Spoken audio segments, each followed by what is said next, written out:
बुलढाण्यामधील जळगाव जामोद इथे झालेल्या कथित शिवानी कळमेकर हत्याकांड प्रकरणी एबीपी माझानं हे प्रकरण समोर आणलं आणि यानंतर आमदार रोहित पवार आणि काँग्रेस प्रदेशाध्यक्ष हर्षवर्धन सपकाळांनी जळगाव जामोद पोलीस स्थानकामध्ये भेट दिली। तिथे पोलीस अधिकाऱ्यांसोबत चर्चा करून तपासाचा आढावा घेतला।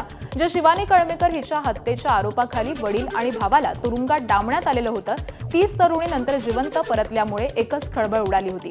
चुकीच्या गुन्ह्यामध्ये आदिवासी समाजाच्या बांधवांना अडकवण्यात आल्याचा आरोप आमदार रोहित पवारांनी केला, तर संबंधित पोलिसांवरती कारवाई करण्याची मागणी रोहित पवारांनी केली आहे।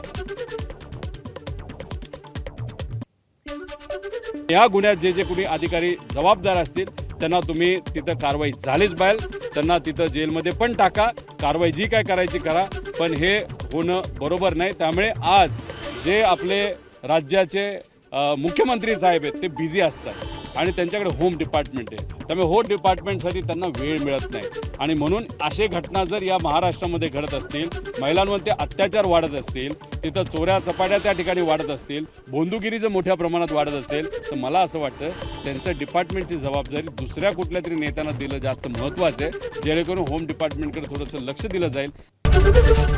एबीपी माझा, उघडा डोळे बघा नीट।